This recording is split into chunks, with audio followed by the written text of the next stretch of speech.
مائع میں کچھ اور نہ منگا بہ same Asif episode number 32۔ Same کو جو انفارمیشن نرمین نے لا کر دی تھی اس کے مطابق شایان کی بڑی بہن ثانیہ ایک بینک میں کام کرتی تھی اور سیم نے اس کی بہن سے دوستی کر کے شایان کے گھر میں داخل ہونے کا سوچا تھا۔ اپنے پلان کو ترتیب دیتے آج سیم اس ہی بینک میں ایک کلائنٹ بن کر پہنچی تھی جہاں شایان کی بہن مینیجر کی پوسٹ پر بیٹھی تھی۔ سیم بینک میں داخل ہوتی سیدھی ریسیپشن پر پہنچی۔ مجھے مینیجر ثانیہ سے ملنا ہے۔ میم آپ کو کس کام کے سلسلے میں ان سے ملنا ہے؟ مجھے میرے اکاؤنٹس کی اسٹیٹمنٹ کے حوالے سے بات کرنی ہے۔ اوکے میم آپ ویٹ کریں میں بلاتی ہوں۔ سیم ریسیپشن پر پہنچتی فوراً بولی تو ریسیپشن پر بیٹھی عورت نے سوال کیا جس پر سیم نے جواب دیا تو وہ عورت جواب دیتی ویٹنگ ایریا کی طرف اشارہ کر گئی جس پر سیم ہاں میں سر ہلاتی ویٹنگ ایریا میں بیٹھی۔ پھر تھوڑی دیر بعد وہ عورت سیم کے پاس آئی۔ میم ثانیہ میم آپ کا ویٹ کر رہی ہیں۔ اس عورت کی بات سنتے سیم مسکراتی ہاں میں سر ہلاتی اٹھی اور پھر اس عورت کے پیچھے پیچھے چلتی ثانیہ کے کمرے میں آ گئی۔ السلام علیکم، ہیو اے سیٹ پلیز۔ وعلیکم السلام، مجھے میرے اکاؤنٹس کی اسٹیٹمنٹ چاہیے۔ ثانیہ سیم کو دیکھتی فوراً بولی تو سیم کرسی پر بیٹھتی بولی جس پر ثانیہ نے ہاں میں سر ہلایا اور کال ملاتے سیم کی اسٹیٹمنٹ کے ساتھ چائے بھی منگوائی۔ جب تک دونوں چیزیں آئیں سیم اور ثانیہ آپس میں باتیں کرتی رہیں۔ چائے اور اسٹیٹمنٹ آنے تک ان دونوں کی اچھی خاصی فرینکنس ہو چکی تھی۔ سیم نے جان بوجھ کر اپنے اکاؤنٹ میں گڑبڑی کی تھی تاکہ وہ ثانیہ سے روز مل سکے اور ہوا بھی یوں ہی۔ تقریباً ایک ہفتے تک سیم روز ثانیہ سے ملتی رہی اور اس ایک ہفتے میں ان دونوں کی انتہائی گہری دوستی ہو چکی تھی، ایسا ثانیہ کو لگتا تھا، جبکہ سیم بس اپنا مطلب نکلوا رہی تھی۔ آج جب سیم بینک آئی تو ابھی تک اس کی اسٹیٹمنٹ ٹھیک نہیں ہوئی تھی جس پر سیم غصہ کرتی کل تک اپنی اسٹیٹمنٹ ٹھیک کروانے کا بولتی غصے سے اٹھ کر چلی گئی۔ اب ثانیہ کو مجبوراً سیم کی فائل گھر لے جا کر گھر میں بیٹھ کر اس پر ورک کرنا تھا اور سیم کے پلان کے مطابق ایسا ہی ہوا تھا۔ وہ سیم کے اکاؤنٹ کی فائل گھر لے گئی تھی کیونکہ ہفتہ اتوار کو بینک بند ہوتا ہے۔ پھر سیم نے اپنے پلان کے مطابق اتوار کو ثانیہ کو کال کی اور اس سے اپنی اسٹیٹمنٹ مانگی تو ثانیہ بینک کے اتنے بڑے کسٹمر سے بگاڑ نہیں سکتی تھی، اس لیے اس نے فوراً سیم کو اپنے گھر چائے پر مدعو کیا تاکہ وہ سیم کو اس کے اکاؤنٹ کی صحیح اسٹیٹمنٹ دے سکے۔ دعوت ملنے پر سیم نے ایک شیطانی مسکراہٹ پاس کی مگر ثانیہ کو فون پر یہی بولا کہ اس کے پاس اتنا فالتو ٹائم نہیں ہے کہ وہ اسٹیٹمنٹ کے لیے اس کے گھر آ سکے، جس پر ثانیہ نے اس سے ریکویسٹ کی تو سیم نے حامی بھر دی اور پھر ثانیہ سے لوکیشن لیتی ٹھیک 4 بجے گلشن راوی اس کے گھر پہنچ گئی۔ چھوٹے سے محلے میں 2 لینڈ کروزر داخل ہوتے دیکھ کر محلے والے حیران ہوئے جبکہ سیم کی گاڑی سیدھی ثانیہ کے گھر کے باہر رکی۔ ثانیہ کا گھر گلشن راوی کی چھوٹی سی مارکیٹ کے عین بیچوں بیچ یوں بنا تھا کہ اوپر ثانیہ کا گھر تھا اور نیچے ثانیہ کے والد کی دکان تھی جس میں وہ پرنٹنگ پریس کا کام کرتے تھے۔ ثانیہ سیم کی آمد کا پہلے ہی اپنے گھر بتا چکی تھی جس پر ثانیہ کی ماں نے چائے کا خوب انتظام کیا تھا، جبکہ سیم کی آمد سے شایان مکمل طور پر انجان تھا کیونکہ وہ کل شام سے اپنے دوست کے ہاں تھا اور ابھی تک گھر نہیں آیا تھا۔ گاڑیاں رکتے دیکھ کر ثانیہ کے والد جو اپنی دکان میں بیٹھے تھے فوراً سے ثانیہ کو فون ملا کر سیم کی آمد کا بتا چکے تھے۔ جیسے ہی وہ دونوں گاڑیاں گھر کے آگے رکیں تو پچھلی گاڑی سے 4 گارڈز اترتے سیم کی گاڑی کے پاس آئے اور پھر ان میں سے ایک نے گاڑی کا دروازہ کھولا تو سیم کالی جینز پر کالی شرٹ پہنے، بالوں کو کھلا چھوڑے، آنکھوں پر کالا چشمہ پہنے، پیروں میں کالے ہائی شوز پہنے، ہاتھ میں کالا ہینڈ بیگ پکڑے گاڑی سے باہر نکلی تو اسے سامنے ہی ثانیہ کھڑی نظر آئی۔ مجھے خوشی ہے آپ نے میری دعوت قبول کی، آئیے۔ ثانیہ کی بات سنتے سیم نے ہاں میں سر ہلایا تو ثانیہ فوراً آگے بڑھی، پھر اس کے پیچھے پیچھے سیم اور اس کا ایک گارڈ بڑھا جبکہ باقی کے گارڈز باہر گاڑیوں کے پاس ہی کھڑے رہے۔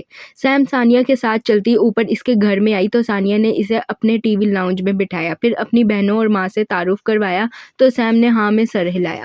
تم بس 5 بہنیں ہی ہو، بھائی کوئی نہیں تمہارا؟ ایک بھائی ہے میرا، وہ اپنے دوست کی طرف گیا ہوا ہے۔ سیم کا سوال سنتے ثانیہ فوراً بولی تو سیم نے ہاں میں سر ہلایا۔ پھر ثانیہ کی ماں نے چائے کا سامان ٹیبل پر سرو کیا تو سیم نے ثانیہ کو دیکھا۔ میری اسٹیٹمنٹ؟ جی آپ چائے لیں میں لاتی ہوں اسٹیٹمنٹ۔